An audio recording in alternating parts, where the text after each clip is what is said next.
Hi, my name is Chloe and I am delighted to introduce this really funny book called The Worst Class in the World. This book was written by Joanna Nadin and was illustrated by Rick and Parrick. I really enjoyed reading this book and I love Stanley and Manjit's foolproof plan to become Biscuit Kings. I also really loved doing the quiz at the end of the story to see if I have what it takes to be in the worst class in the world. I really hope you enjoyed this book as much as I did. Bye! Good morning, everyone, and thank you so much, Chloe, for a fantastic introduction. And yes, it is a really amazing book, and I love it. And in just a moment or two, I'm going to ask you to put your hands together to welcome Joanna in. But just before we do, I'd like to say a huge thank you to Bailey Gifford for sponsoring us, and just welcome to the Big Dog Festival. So wherever you are, put your hands together, please, and give Joanna Nadin a massive big dog welcome. Hooray, here she comes, hooray. Hello. Well, it's so nice to see you, and it is such a funny book. And, Thank you. And so, just to begin with, at the beginning. So, were you naughty when you were at school? Oh my goodness, no. I was a very. I don't think I ever did anything really naughty, except the only time I was. In fact, I think it's in the book. The only time I did anything that I consider naughty is I was sick at lunch on someone else's plate and I blamed it on them because I was so embarrassed. I got sent home anyway, obviously. But no, I was very well behaved. I loved school. I loved learning. And I was quite scared of teachers and also scared of my mum telling me off. So I didn't get up to anything no good, but my little brother did, and Manjit is quite based on him, basically. Oh, I was going to ask whether that there was any family connections with any of the characters, because they're so real. I mean, you can. I mean, I'm sure that I've met half of them in various schools that I've been to. But that's the joy of going and doing school visits, is that I get to meet so many children who. And I wrote a series of books called the Penny Dreadful books. And when I went to see schools to talk about that, we'd talk about all the times they'd done something that had gone horribly wrong. Mm-hmm. And they would tell me these amazing stories. And I would jot things down and I'd jot their names down. And that's effectively who the cast of Worst Class is. It's loads of children that I've met over the last 10, 15 years when I've gone into schools. That's the joy of doing it, is it's all based on, I mean, not the entire things that go wrong. That's quite made up. But the children are all little elements of different kids that I've met, plus my little brother. I think that's what makes them so terribly real. They're lovely, and it's so interesting. And what is really clever is that they've each got their own characteristics. And I was wondering, did you make a list of all the children involved with their characteristics? I did. When I start writing a story, I'm really one of those annoying organized people. So I did. That's one of the first things I do, is I start with the characters and I think who is going to be in this story. And I did have a list. It was actually a much, much longer list, because when I started writing the books, as you know, there's class 4B, who are the worst class in the world, and there is class 4A, who are absolutely not. They are much better behaved. But at the moment, the only characters we know in class 4A are Eustace Troy, who is captain of everything, and Penelope Potts' sister Hermione. But originally it was going to be much more about the two different classes. So I had a whole list of characters from class 4A as well, but they've been put aside. Every so often I'm hoping to bring them in. But yes, I did have a list with all their little characteristics. So I wanted them to be very distinctive and have one key thing that we knew that they'd done. Yeah. And that comes over so clearly. That's what makes them so real. And I love Penelope and Hermione. Presumably they're twins. Yes, and very cross about it. Well, Penelope's very cross about it. Yes, I've come across that myself. No, I think they're excellent. So would you have liked to have been naughty when you were at school? Absolutely. I wished, this is my wishful thinking. This is me being able to go back and get and play around with all the things that I wish I'd had the guts to do. I mean, they're not, the thing about them is they're not being naughty. They're just trying. Manjit, the crazy madcap plans they come up with are in order to do something really, really good. They're always trying to be brilliant. It just fails. And that's what I loved about them. In sort of very different to Horrid Henry, who is generally quite horrid. These children don't want to be naughty. They want to be brilliant. They want to be as good as 4A, but it just never quite goes their way. And I'm very aware of the kids at school who aren't the ones who get the grade A's. My little girl, who's 17 now, she was one of the ones who was always in a lot of bother at school for wearing 2 different colour stripy socks or having her hair in a complete mess, and she couldn't do spelling, but she had a lovely time and she got up to all sorts of things. And I wanted to write about those kids, the ones who aren't always getting 10 out of 10 in their maths. And I was one of those annoying people. I did do it, but this is me going back and seeing what it's like to be on the other side of that and enjoying it. No, because I must admit, I was on the other side. I would have been in 4B, so I identify very strongly. And you were saying that you took the names from various children that you've met over the years, because I was going to ask about that, because the names are great. They are. They're taken from also, because I've visited so many schools. So not always the surnames, because I like my surnames to either have alliteration. So Penelope Potts both begin with P. And I like something called assonance as well, when you get the internal sound standing the same. So Stanley Bradshaw, you've got that a sound in the name. And it makes the name stand out, I think, when you read it. So I always give them a different surname, but the first names are ones that I've come across. I've got a big book of ideas where I write down all my ideas for stories, and I write down words that I love. And I've also got a long list of names to use in stories one day, and they're the names that I collect when I go round. So hopefully, I mean, I know that there's a book too. Worst class in the world gets worse. So are we going to have a series of them? You are. I've just finished writing book 3, which is called The Worst Class in the World Dares You, because they do get up to a lot of dares. They start a craze for dares and dare each other to do increasingly stupid things. And obviously it goes horribly wrong because they're all trying to be overlord of the universe. That's their big plan. So yes, there's going to be a series. There's going to be another one at least after that as well, which I need to start thinking about what's going to go in that.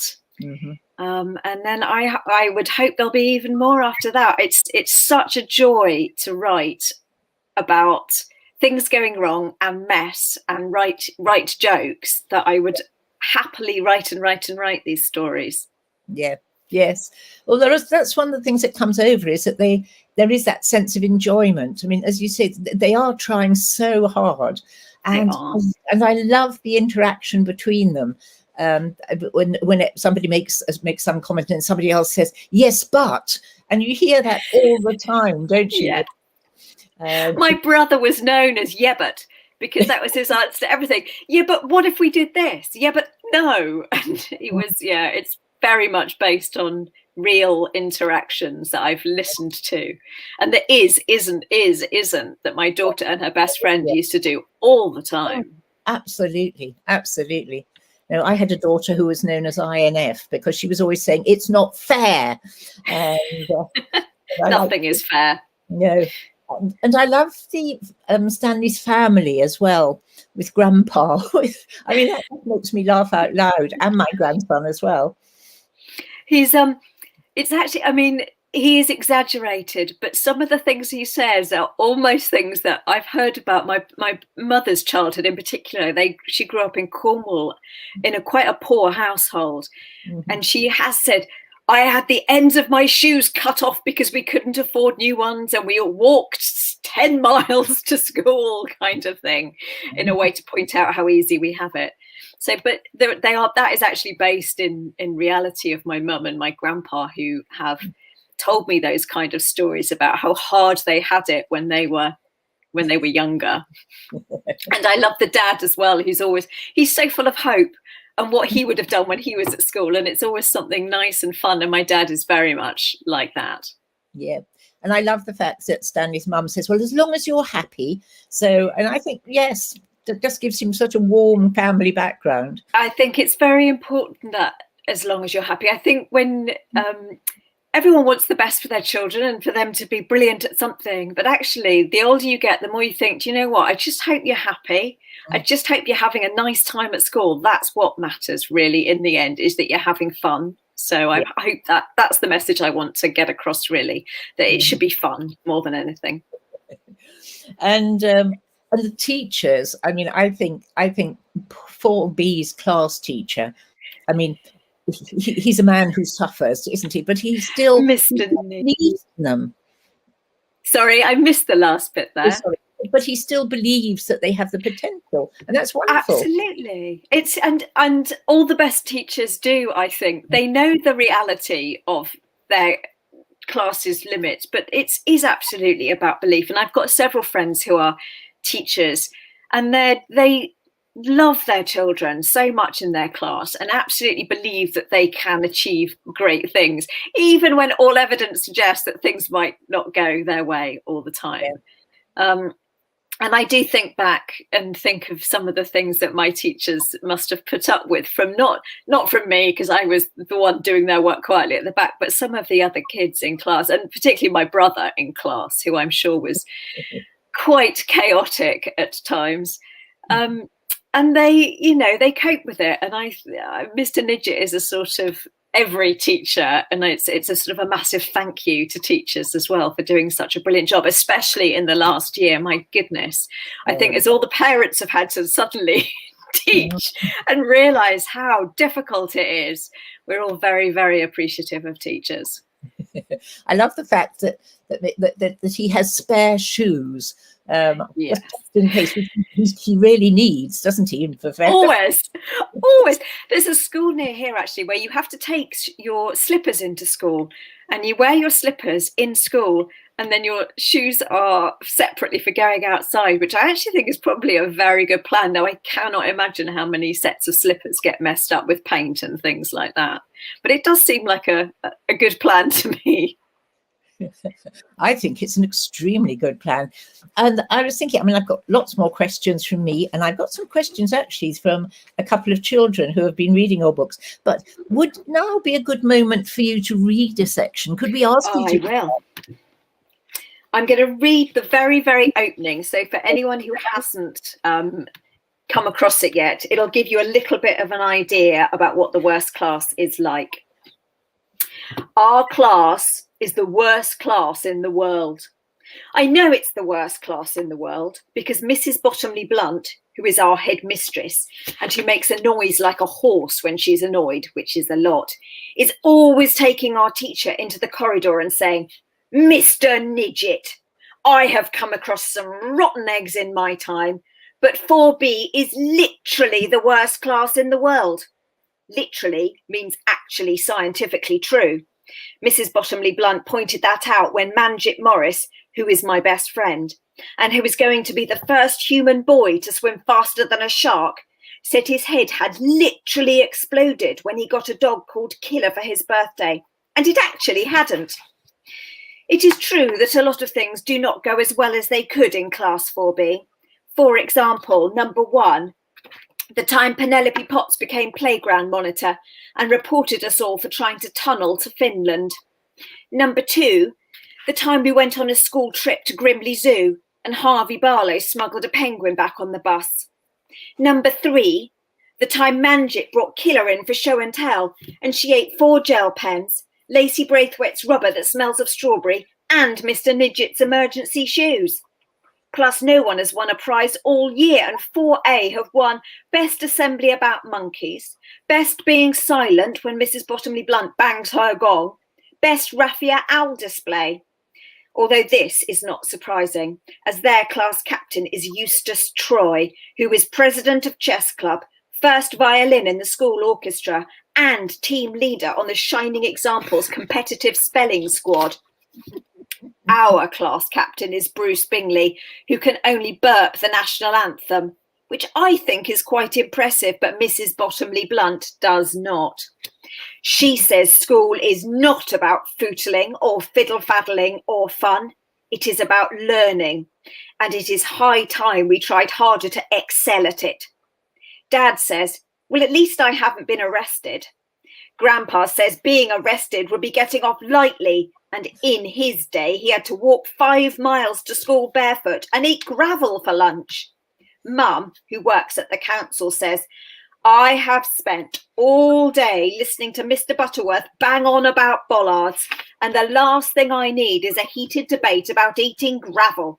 As long as Stanley's happy, that's all that matters. And you know what? I am happy because, one, according to Mr. Nidgett, everyone excels at something, even Harvey Barlow. They just have to look very hard to find it.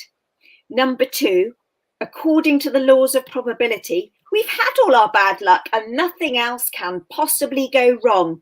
Number 3, according to Manjit, even if it does go wrong, we have a foolproof plan to get away with it, which is do not tell anyone. You see, 4B may be the worst class in the world, but I like it. That's the very opening. No, I think that's lovely. And I love the fact that Mr. Nidgett says everyone excels at something. And even Harvey Barlow, who's very good at eating crisps, which I believe you like as well. Oh, gosh, I'm such a fan of crisps. Me and my brother spend hours arguing which is the best crisp. And then we actually have a list of which is the best crisp and which is the best biscuit. And my brother's very strict because crisps are only allowed to be actual potato, slices of potato. So things like Wotsits are not allowed because they are maize-based snacks, not crisps. He's very strict. No, because I noticed there was a note at the back of the book that said that you like crisps and monkeys and goats. I love monkeys and goats. I'm not a cat or a dog person. I'm not really interested in either of them particularly, but I would absolutely love a goat. We had goats at my secondary school, and I got up every morning at 7 so I could go and milk the goats before school. And I still am cross with my dad for not letting us have a goat at home. I would still like a goat now, but I've got a thing called a covenant on my house, and it says you may not keep chickens, sheep or goats. So I'm still not allowed a goat. No, but would you be able to, because I think one of the things that's interesting with authors is that they can take something that they want very badly in their own life and you can put it in a book. So do you think the worst class might at some point have a confrontation with a goat? I'm very determined that at some point they will. There is a sheep mentioned somewhere as well. What I would like is them to get a school goat and to see what goes wrong when they get a school goat. It would just be because goats eat anything and everything, and it doesn't have to be food based at all. And they are so much fun because of that, because you just never know what they're going to do next and what they're going to eat next. So yes, I would hope. I can't put a monkey in because that's not realistic, and for very good reasons you cannot keep monkeys as pets, but a goat is definitely feasible. Oh, well, I shall be watching this space very carefully because I love that idea. I think that's great. I love all the stories, but I have to say that the Biscuit King just made me fall. I mean, literally, I was asked why I was making such a lot of noise. Where did the idea for that come from? I honestly don't know clearly where the biscuit bit came from. The being sick bit came from a boy in my primary school called Matthew Jeffreys, who wanted to see how many glasses of water you could drink from the school jug. We used to have a copper jug on the table and these little glasses with numbers on the bottom, and to see how many you could drink without being sick. And it was 27, because then he was sick at lunch. But I should say you shouldn't try that, because drinking too much water is really, really bad for you. It could be much more dangerous than just being sick at your dinner table. But that was where that idea had come from, is the being sick thing. I don't know. I hate being sick. It's something I really am quite scared of. But for some reason, I tend to write quite a bit about it in books. Yeah. Yes. Oh, well, Boring. yeah. It's just the idea of, being the best, which sort of biscuits you're going to make. I just thought it was lovely that, and what I love in all the stories is the escalation. Somebody has an idea, Yeah. so then somebody has to have a better idea, and then somebody else has to have a better idea than that. And it's the exaggeration I love about children, and my daughter did it, and her best friend, and they would out exaggerate each other to the point when they were so clearly lying, but they would be insistent that this was possible, and I find it very, very funny. Yes, no, it is. What books did you like reading when you were that age? I mainly read funny books, so I read an awful lot of Roald Dahl books. I read all the Dr. Seuss books again and again and again. I read a brilliant book called The Reluctant Vampire by Eric Morecambe, he was a one half of a comedian double act, and he wrote a book about a vampire who really, really didn't like blood and didn't want to be a vampire. And I read that book, so I had to get it from the library because we didn't have enough money to buy books when I was a kid, or to buy all the books that I wanted to read, because that's all I did. So my dad would take me to the library on a Saturday and leave me in there while he went off and did some shopping, and I would read it there. But then I would take that book home, and the library eventually banned me from taking it home because I was taking it home so often other children weren't getting to read it. So I read that, and then I moved on to horror. I was very interested in horror stories and ghosts and vampires. I was convinced they existed, absolutely convinced. There was a brilliant book called The Usborne Book of Ghosts, and it's been re-released actually, and I was really absolutely fascinated by that prospect that my house might be haunted, even though the house had been built in 1970. I think there was not really much chance of it. I really, really wanted something exciting like a ghost to be in my house. Mm-hmm. No, because I'm so old that I was brought up with the Molesworth books. Oh, yeah. And it was the raffia. It was the raffia owls, and I remembered Fotherington Thomas being very good at raffia. And I thought I remember that as well. I did grow up on, my father grew up on Molesworth and passed them down to me, and I love them. And yeah, there's stories for anyone who hasn't read them about a fictional private school. And my favourite character is Fotherington Thomas and his raffia work. Yes, no, absolutely. And the illustrations are huge fun. How much collaboration did you have with Ricken?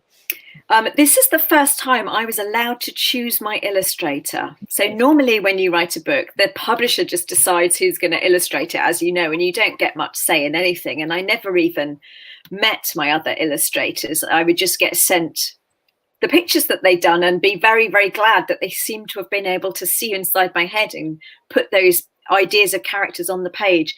But with Ricken, I'd gone and looked around bookshops and who was illustrating in a way that I thought would be right for it. And Ricken's pictures are sort of, there's so much going on in them. There's a real chaos to them that reminds me of the Molesworth pictures in a way, that sort of mess of everything. And so I asked if I could have Ricken, and thankfully he said yes. And then we met and we talked a lot, and I would send him little snippets so that he could get ahead. And we still do that now. So he always knows, he actually knows what's going to happen in the next stories before my editors and everyone do, just so that he's got a head start. So he knows for the moment, he knows he's got to draw some newts. So he's been practicing newts for the next book. That's really nice. I mean, I know, because as you say, so often authors and illustrators don't meet.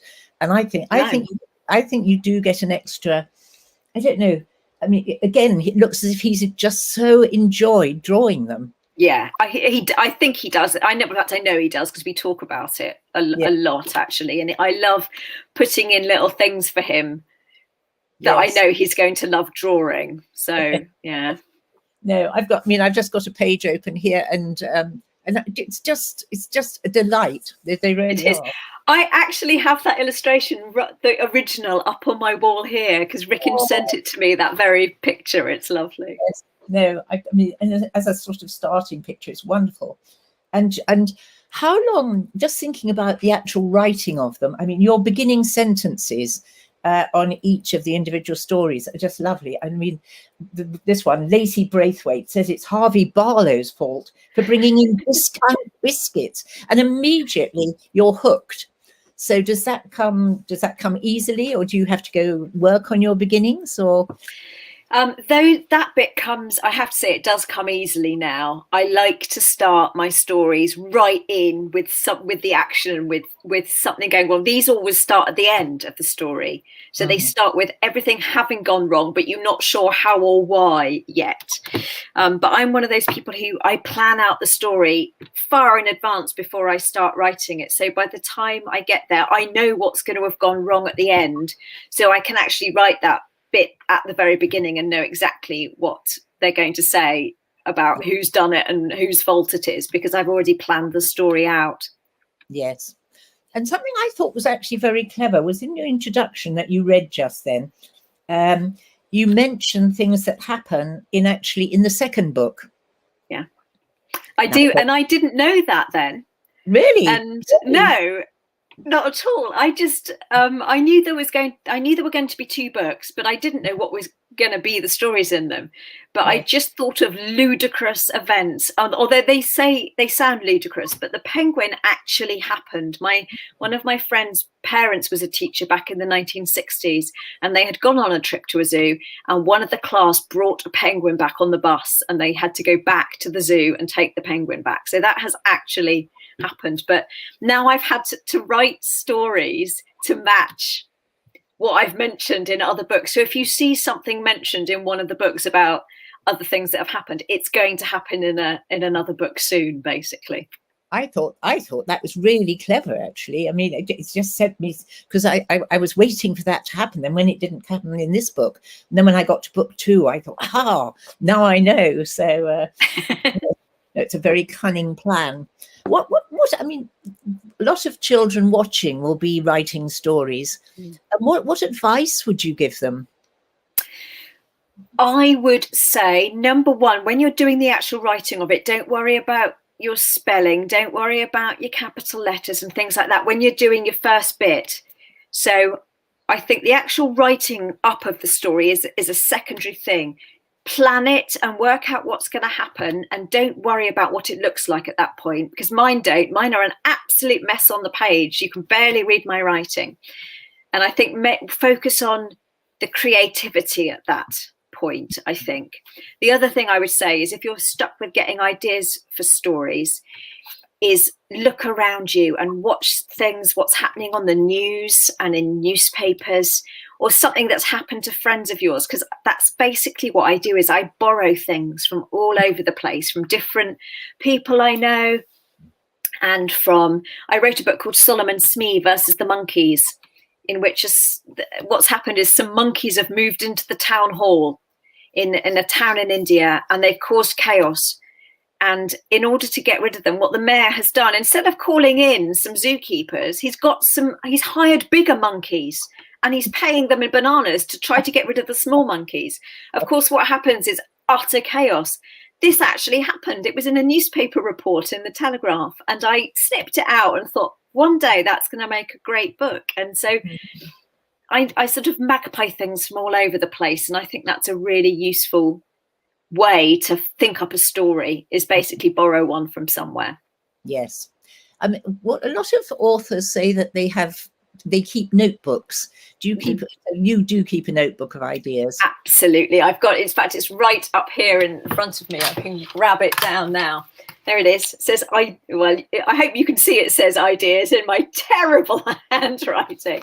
And it is sort of, there's not so many in this one because this is quite a recent one.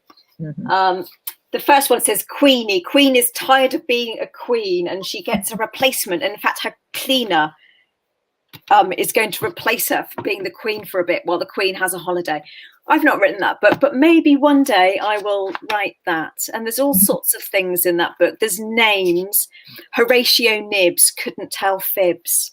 I don't know what I'm going to do with that, but it's just, it came into my idea, into my head one day, and I just wrote it down. And that's where I also write my names down in there and all the other words that I like the word tatterdemalion. I really like, which is sort of like a ragamuffin. I want to put that word in a story one day. You always really love words. I love the fact that literally turns up so much in the stories. I mean, it's great, because I think that's something that children do, isn't it? They find a word that they really love the sound of, and then they use it over and over again. They do. My brother, when he was small, so this is Manjit again, really thinking about it. He learnt the word hygienic, and he was obsessed with whether everything was hygienic or not. And he said it all the time, out of context mostly. And I just remembered that. And so that's where the literally comes from. And I think also my daughter would often say that she was literally going to explode. And I tried to explain that literally means you are actually going to explode now. What you mean is figuratively. And I was being that annoying parent. But actually, I think it's much more fun when she does say, I'm literally going to die now. And obviously doesn't. No, and it's wonderful, and it just sort of links through the books, which is, is the word going to, well, maybe you don't want to tell us, but will the word change, do you think, in other books?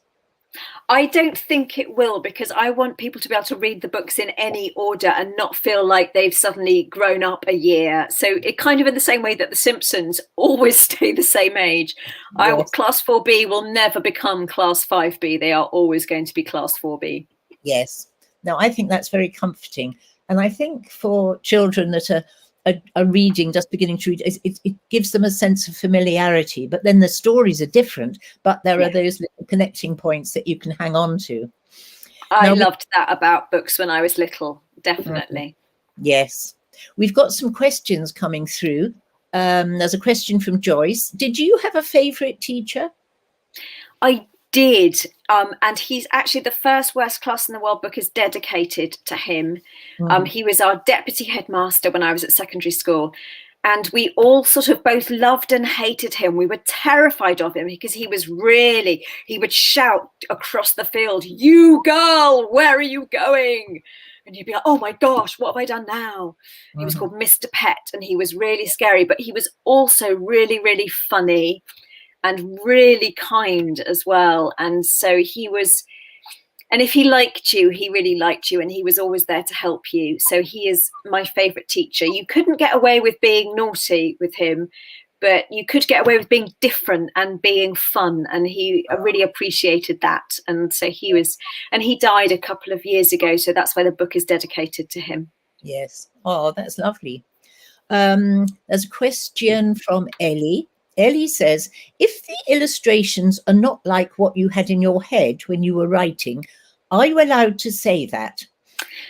I think I am allowed to say that. And every so often I have done, if they've drawn someone, and in fact, I have said it recently, and I said, but that person, it was a small child, so they look like a grown man. They don't look like a child. And so they've gone back and said to the illustrator, can you make them actually look a bit more, so they're 8 years old, not 48 years old. But normally I've never had to. Normally they just seem to, I'm just very lucky that I've had brilliant illustrators. And often they don't look like what I imagined at all, but they still have managed to capture the essence of that character. And that's what matters, I think. It's the same as I had a book called Joe All Alone, and it was made into a TV series on the BBC. And the boy who they cast as Joe didn't look anything like the Joe in my head, but it didn't matter because he was still Joe. He was exactly right for the part. And so I'm very much, do you know what? That's not my job. That's the illustrator's job to do that. I can't draw at all, which is why I don't draw my own stories. So I'm happy to let someone else take on that responsibility.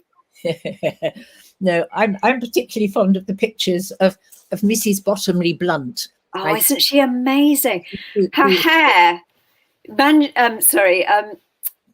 Bottomley-Blunt's hair was done deliberately. Rickon wanted to make her hair look like a bottom, obviously because she's Mrs. Bottomley-Blunt, so she has bum hair basically. No, she's very splendid, and I love the fact that she has B on her belt, just in case. My grandson pointed out B for belt and B for Bottomley-Blunt. So actually, do you know what? I'd not even noticed that. This is thing about Rickon puts in all these tiny little details that I never, and every time I go back, I notice something else that he's done. It's brilliant.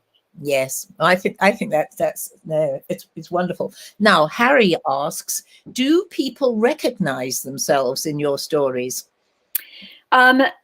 Thankfully, not always. So when I've put people in who I wouldn't want to recognize themselves because they're not brilliant characters, you know, they're a bit tricky characters, they don't. My brother recognizes himself, mainly because I wrote a whole series of books that were about me growing up.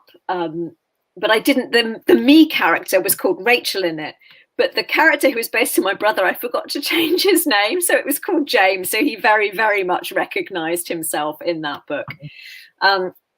And some other people have recognized themselves. And my daughter knows that Penny Dreadful is based entirely on her. And she's quite pleased about that, really. Yeah. So, yes, they do sometimes. But thankfully, not the ones who I don't want them to recognize themselves because they've got turned into bad characters. And that's something you should know about writers. I was bullied a bit at school, and those people who bullied me are now bad characters in my books. That's what we do, is we immortalize the mean people and put them in books. No, absolutely. Good way of getting your own back in a quiet but satisfactory kind of way. Ava asks, when did you write your first book? I wrote my first book in the summer of 2001. I was 31, and I wrote it in the basement of 10 Downing Street because at that point I had gone to work for the Prime Minister, and I was always writing different things. I wrote as a journalist, and I wrote for television and radio, and then I'd gone to politics. So I wrote speeches and lines to take and sorts of things for the Prime Minister and lots of different ministers. But they go on these really long summer holiday called recess, much longer than you get off school in the summer. So they had 3 months off, and I was really bored. I had literally nothing to do, as Manjit would say. And I thought, you know what, I'm going to write a book because I've got nothing better to do. And I didn't know if I would be able to finish it, but it didn't occur to me that I might not be able to write one either. I just thought, well, I write all day. How hard can it be? And so that's what I did over the summer holidays. I wrote my first book. That book has never been published. And I will tell you why. Because I sent it off to agents and publishers. And some people came back and said, we really, really like this, but have you ever seen a film called Chicken Run? And I hadn't actually seen a film called Chicken Run. It had just come out a couple of months before. And they said, we love how you write, but basically you've just rewritten the film Chicken Run in book form. Oh. So I had to put that aside. And they, one very lovely agent and a very lovely publisher, said to me, go and write another book and we'll publish that. And that book was called Maisie Morris and the Awful Arkwrights. And that was actually published. And there were no chickens, I don't think, in that one. Mm-hmm. Sally asks, how long does it take you to write a book? And is it easier to write the second one in a series? That's a good question. That's a good question. Yes, it's always easier to write the second one, because when I write the first one in a series, I've got to think about the whole world of the book. So I've got to think about what the school is like. I've got to make up all the characters. I've got to work out what their names are, what kind of things they do. And there's repeated bits in the books as well. So I've got to write those bits that are going to be repeated. But when I come to book 2, everything's all set up for me. And I cut and paste the bit of the beginning bit of the book and put that in the new document. And as for how long it takes to write, I can tell you how long it takes to actually write the story on the screen, because I write 1,000 words every day when I sit down to write a book. And the books are 8,000 words long. So it takes me 8 days to write A Worst Class in the World. But that's only a tiny actual bit of the process, because before that, I will have spent a month, maybe 2 months, planning out what the stories are going to be and what's going to happen. And then after that, that 8,000 words gets sent to my editor. And then it comes back with red pen on it, basically saying, can we have this here? And can they not do this? And it's like getting your homework back with corrections on it. And so then I write another draft with all the corrections in. With these books, there aren't so many corrections, thankfully. But it's a much longer process than the actual writing of the book. That the actual writing it up is quite a quick thing for me, but that's only because I plan really well. I'm not one of those people who can sit down at the computer with a seed of an idea in my head and just go, let's see what happens. I envy people who can do that, but I need to know exactly what's going to happen in the story before I write it. Yeah. No, that's so interesting, isn't it? Liam says, do you have a favourite out of all the characters? I do. My favourite is absolutely Manjit, basically. Because he's the one with all the foolproof, awful ideas. He's crazy and fun, and he's so ambitious about being the first human boy to do all these incredible, stupid things. And I'm very much the Stanley person. I was the one in the background who let other people do that and then would go and say what happened, kind of thing. So even though Stanley is the main character in the way that he narrates the story, he's the one telling us what happened. It's actually Manjit who's the one causing everything. And so he is my favourite one to write, because I just try to think, what absolutely bonkers thing could he come up with today that would be the sort of thing he'd want to do. So that's, Manjit without a doubt is my favourite. Yes. No, me too, actually. Thank you. He just comes over as just, as I keep saying, they've just are so real. Now, we have covered this to a certain extent, but Ms. Smith asks, what advice would you give to any budding authors watching? I would say do what I do and have a notebook with you at all times. When you're bigger, you'll be able to make notes on your phone, but I actually find that really tricky to make notes on my phone, and I still prefer to carry a notebook and a pen in my bag and write down anything interesting you see, names that you come across. You might hear someone say something really funny and write it down. And I would also say try to write something every day. And that does not mean it has to be a story. It can be literally anything.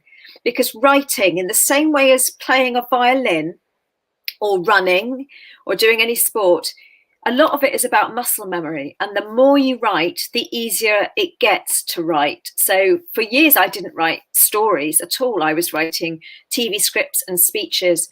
But I got so used to writing lots and lots and lots that when I came to write stories, it wasn't as difficult a thing as I think a lot of people find it, just because I was so used to writing every day.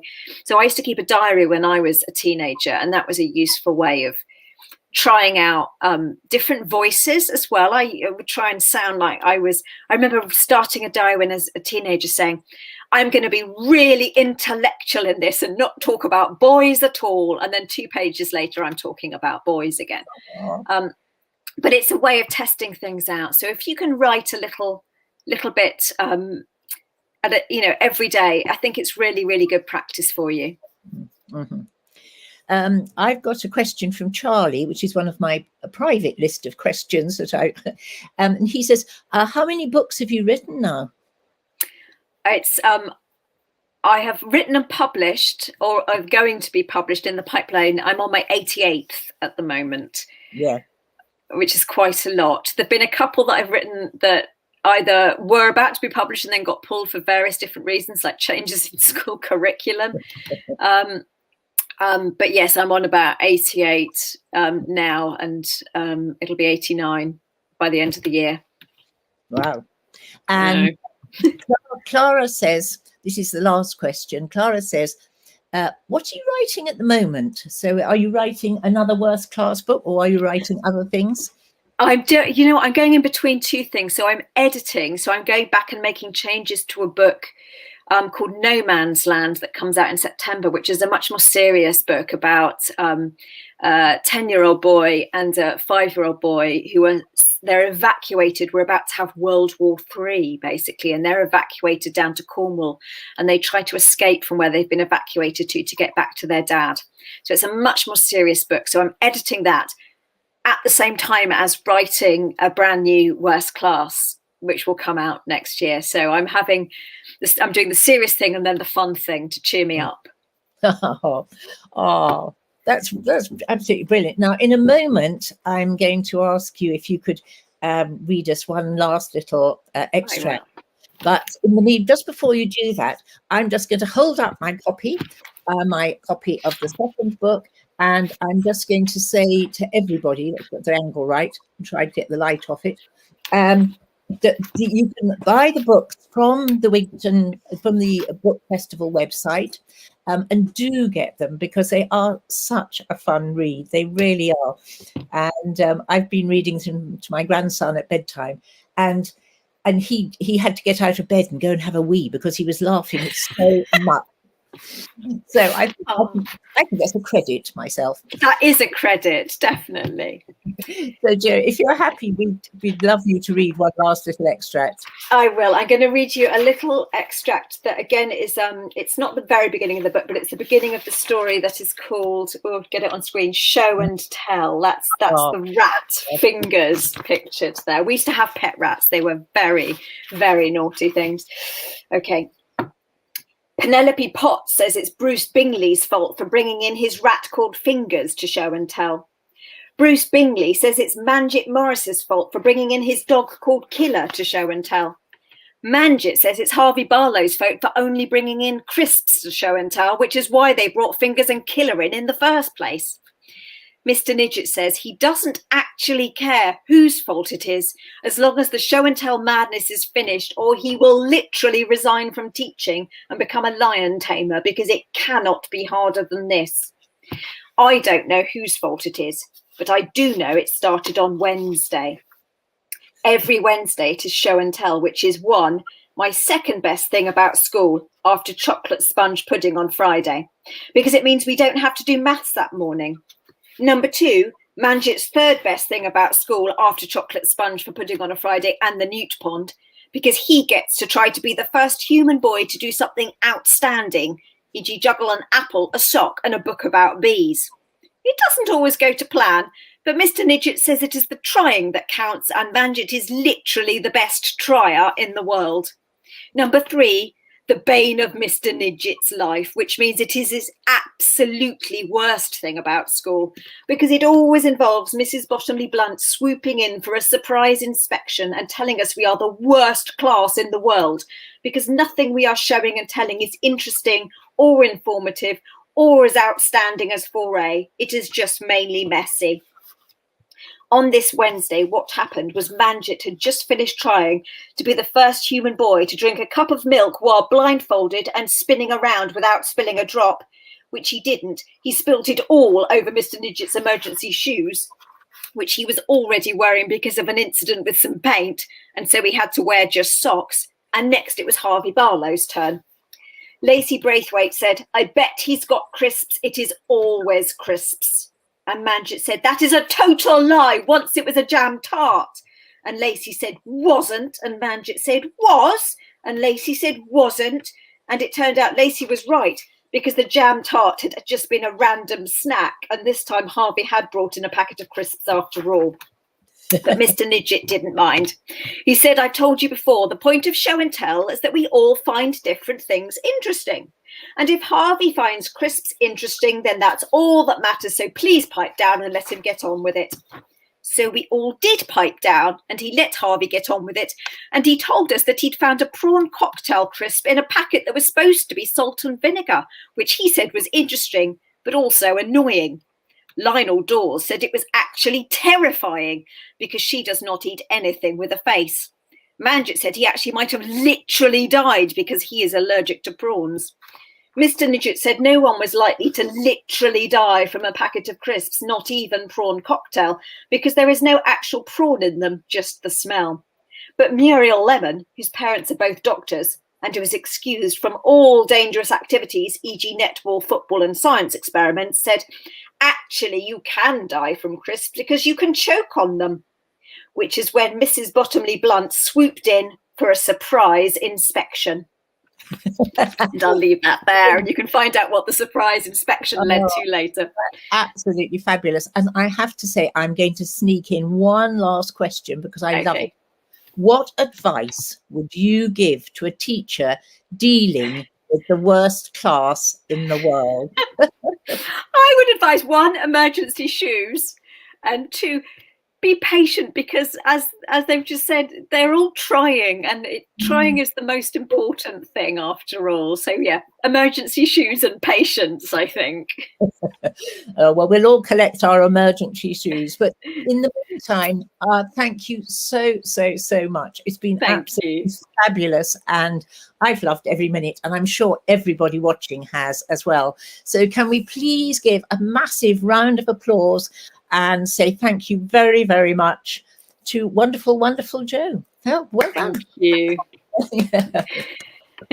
There we go.